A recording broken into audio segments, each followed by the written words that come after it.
I'm Katie Wilson and you're watching A News. Let's see the top stories making the headlines this evening.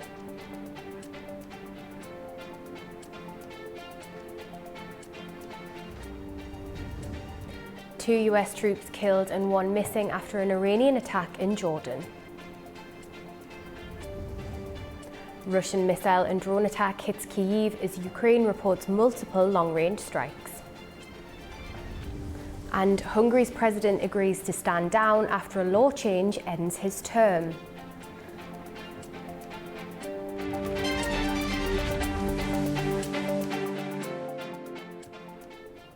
Thanks for joining us.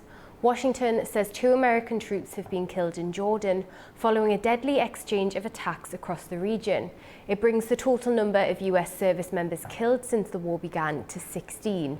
The deaths have triggered a new wave of US strikes inside Iran, while Tehran responded with further attacks targeting American military sites in the Gulf.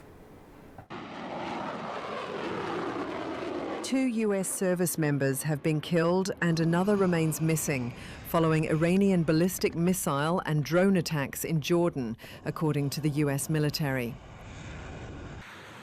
US Central Command said 4 American service members were evacuated to hospitals in Jordan after the attack, but have since been discharged. The identities of those killed have not been released, and officials have provided no further details about the incident.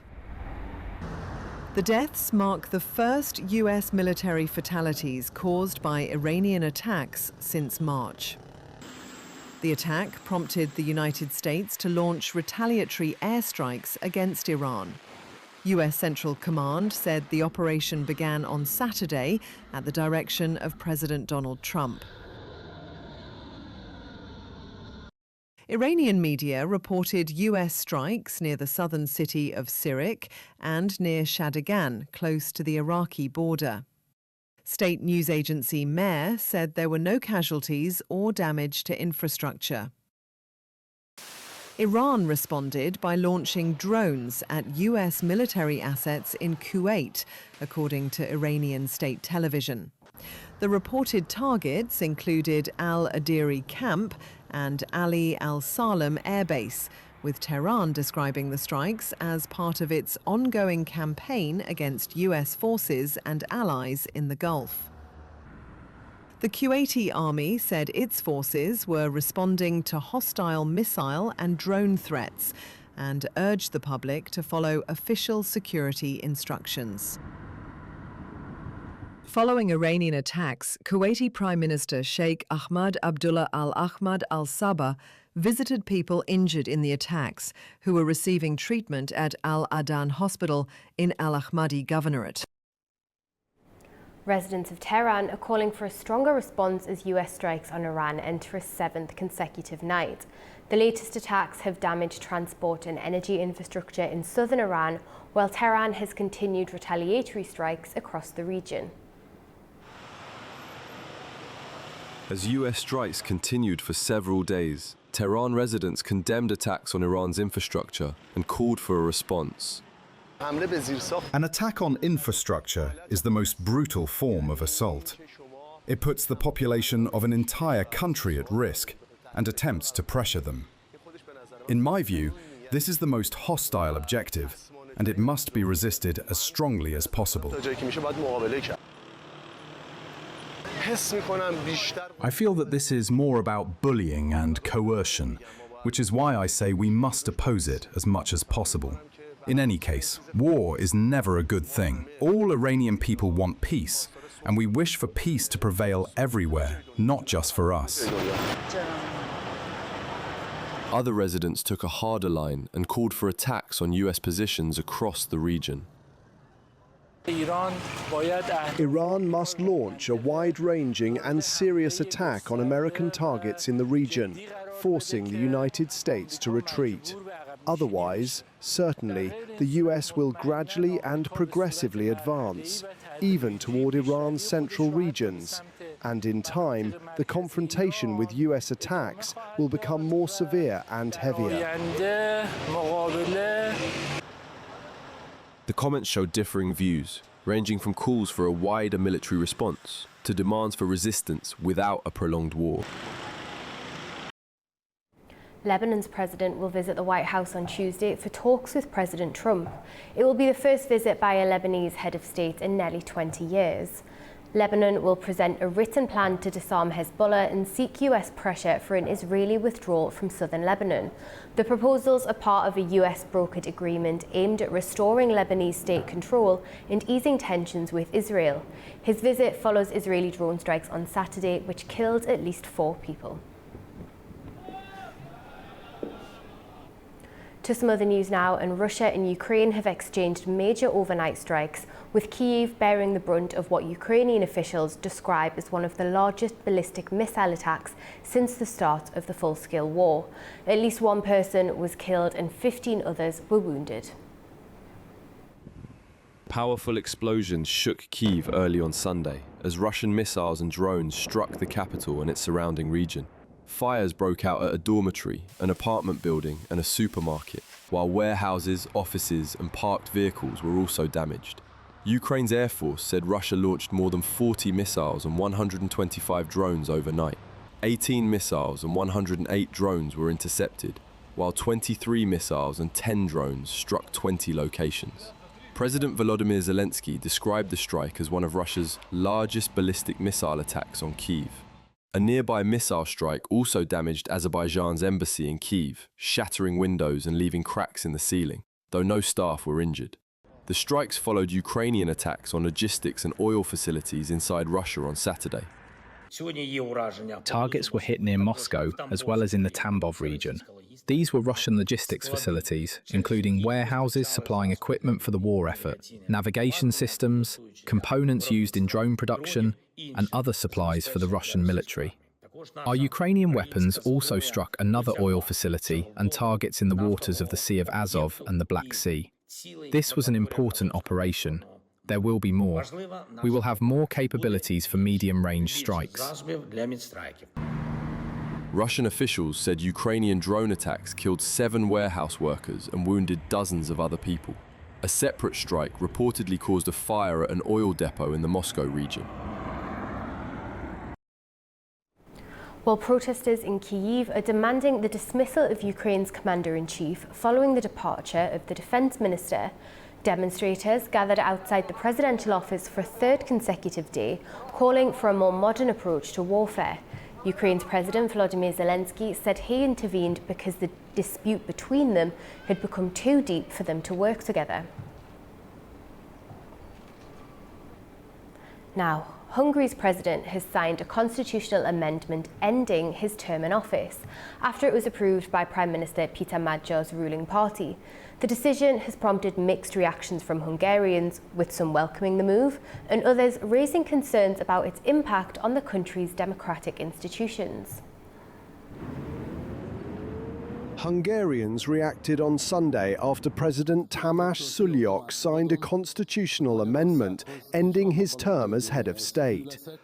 The measure was passed by Prime Minister Peter Magyar's ruling TISA party after it secured a 2/3 parliamentary majority in April. Magyar says the reforms are aimed at removing officials appointed under former Prime Minister Viktor Orbán's government. Sulyok said he was legally obliged to sign the amendment, but warned it had harmed Hungary's constitutional democracy and the rule of law. Some Hungarians said the president had failed to act independently during his time in office. He never said anything when he would have really needed to. There were several cases in the past period when it would have been really good to hear a neutral and independent opinion, and that did not happen.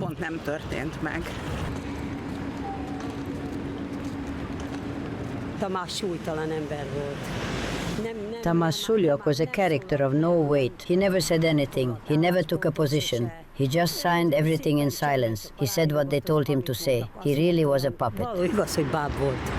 Others questioned the way the amendment was passed and expressed concern over its implications. To be honest, I don't really like it when laws are passed retroactively. I don't really like what's going on in Parliament now.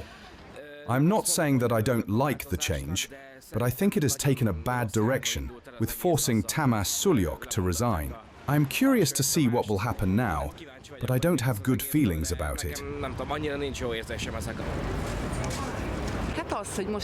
Now a new one-party system will evolve. The Tisza party will put their own puppet there, obviously. They will do now what they want. Even until now, the president did not have much right, unfortunately. But this way, it will be even worse. The constitutional amendment ends Sulyok's presidency immediately, with Parliament Speaker Agnes Forsthofer set to become interim president from Monday, as Hungary's new government continues its effort to reshape institutions established during the Orbán era. Europe's latest heatwave is taking an increasing toll beyond public health. A new report warns that rising temperatures could cost Italy billions of euros each year, while the extreme conditions are also disrupting transport, energy production and economic activity across the continent.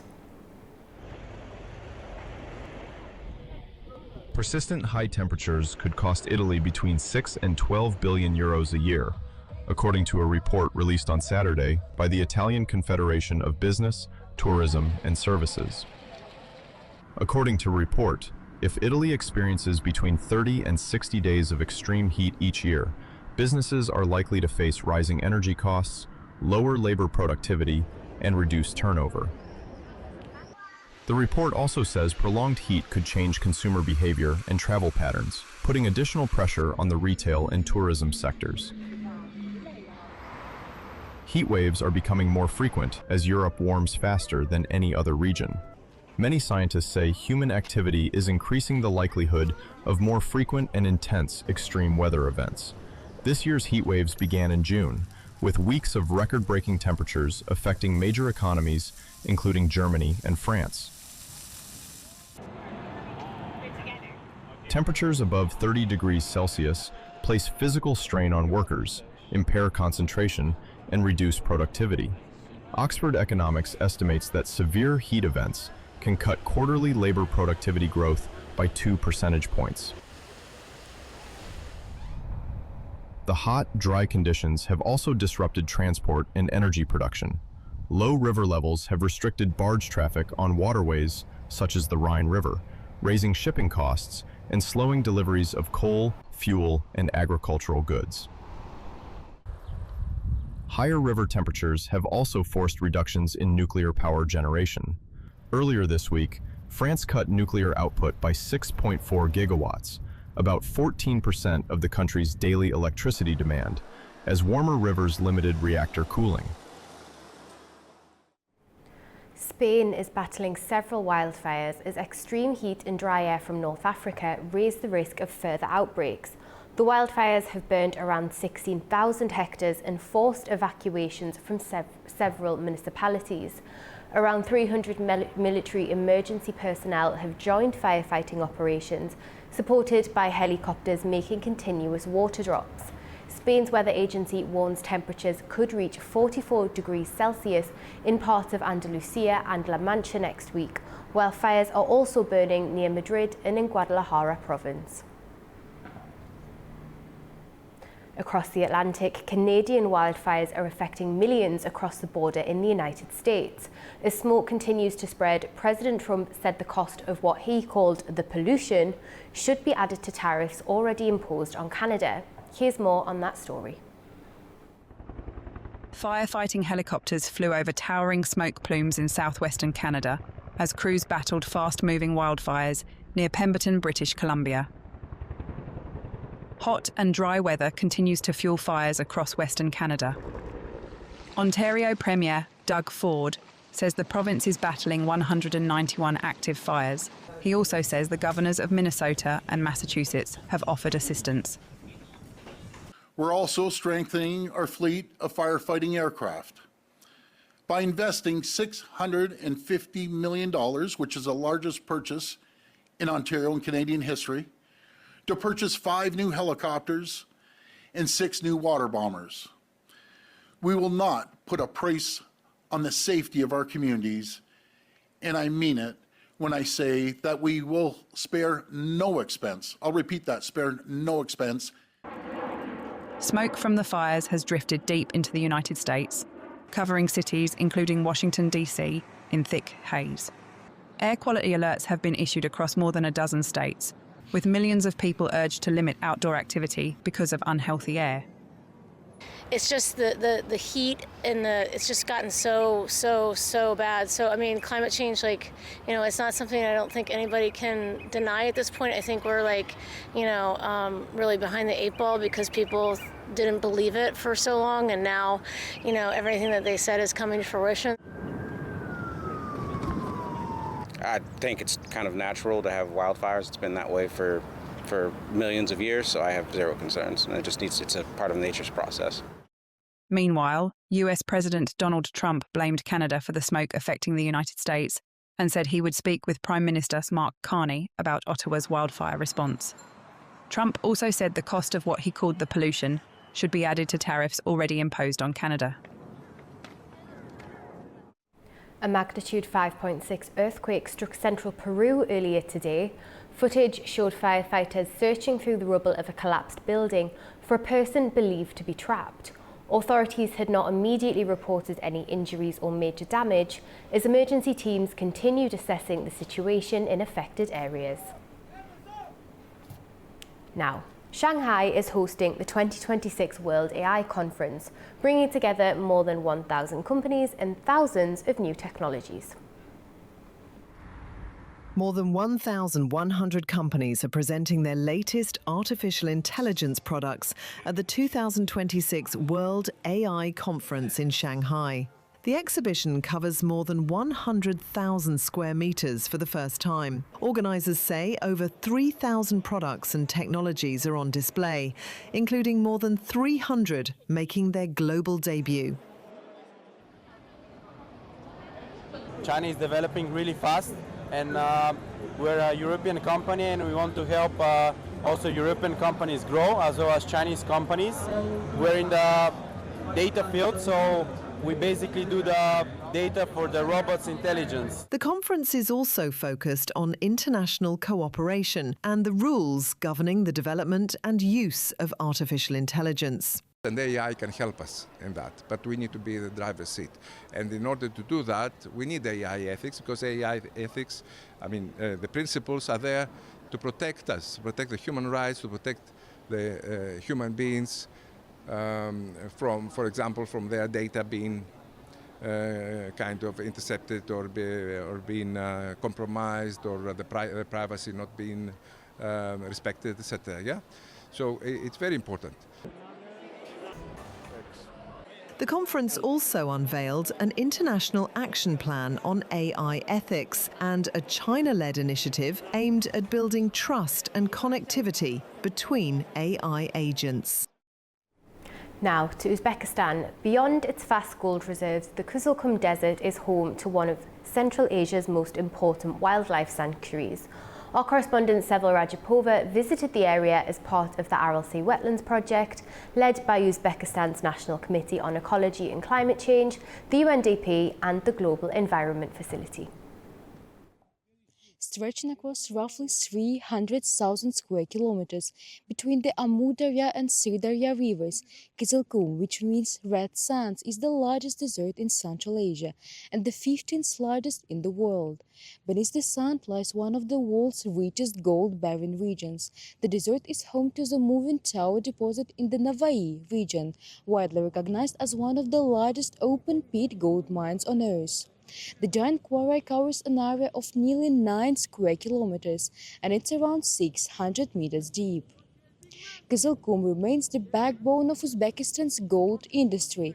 Mining operations produce more than 120 tons of gold annually, while new deposits continue to be discovered in places like Chukur Kuduk field, where reserves have been estimated at more than 130 tons of gold.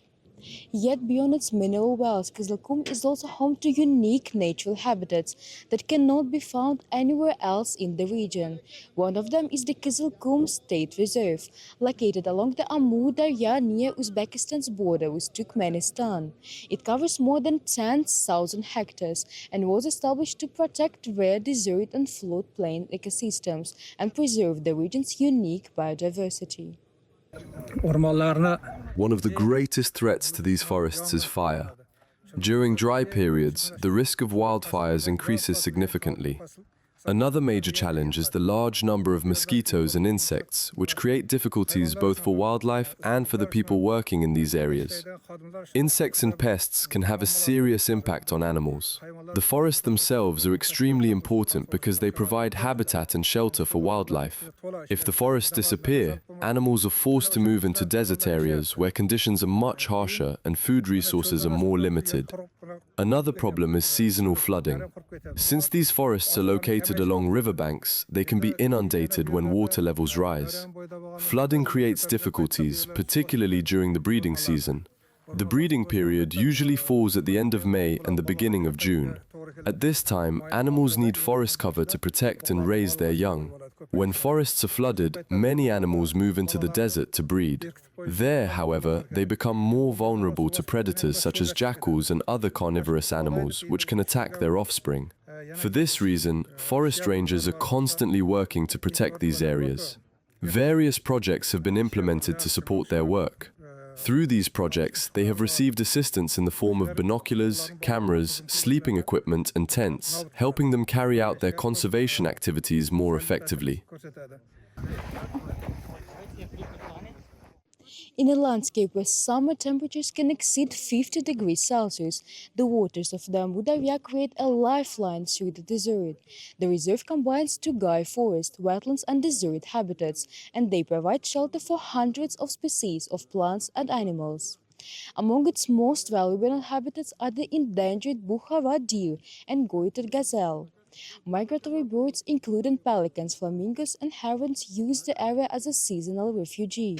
Scientists say ecosystems like this are becoming increasingly important as environmental pressures grow across the region. Protecting areas like Kızılkum has become a growing priority for Uzbekistan and its international partners. Across the desert, protected areas and nature reserves are safeguarding rare species, while reforestation programs are working to combat desertification through the planting of drought-resistant vegetation. Conservation efforts are also supported by modern monitoring systems, scientific research and anti-poaching measures, all aimed at preserving one of Central Asia's most fragile natural environments. It is Sivir Rajab reporting from Bukhara, Uzbekistan A News. To sport now, and the stage is set for one of the biggest nights in world football, with Spain and Argentina ready to battle for the FIFA World Cup trophy. From star players chasing history to a spectacular half-time show, the final promises drama both on and off the pitch. Here's more. Preparations are in full swing at New York, New Jersey Stadium ahead of Sunday's FIFA World Cup final. Rehearsals for the closing ceremony are underway, with some of the biggest names headlining the show. This year's final will feature the tournament's first ever Super Bowl-style halftime show, extending the traditional 15-minute break, a move that has sparked debate among football fans.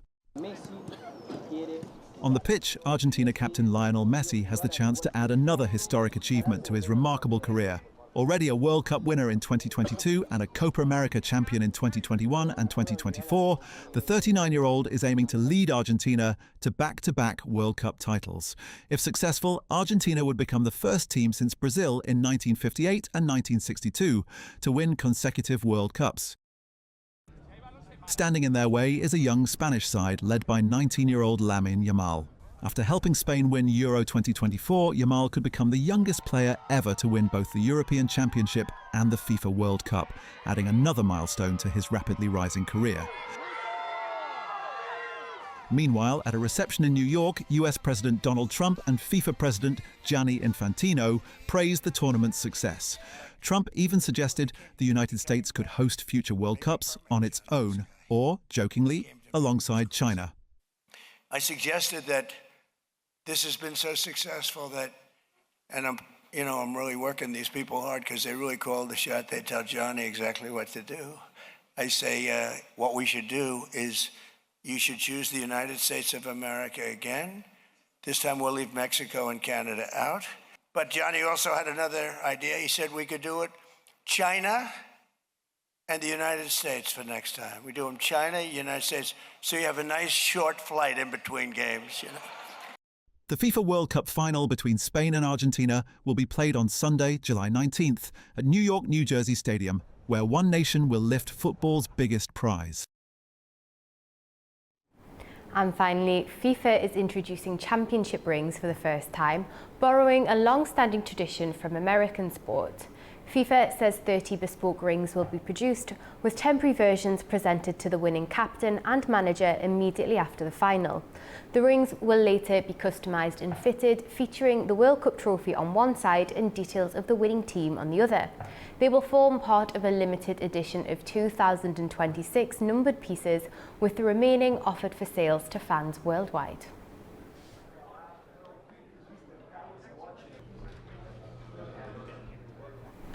That's your news for this hour. Stay tuned to A News for all of the latest updates. Thanks for watching and have a wonderful rest of your weekend.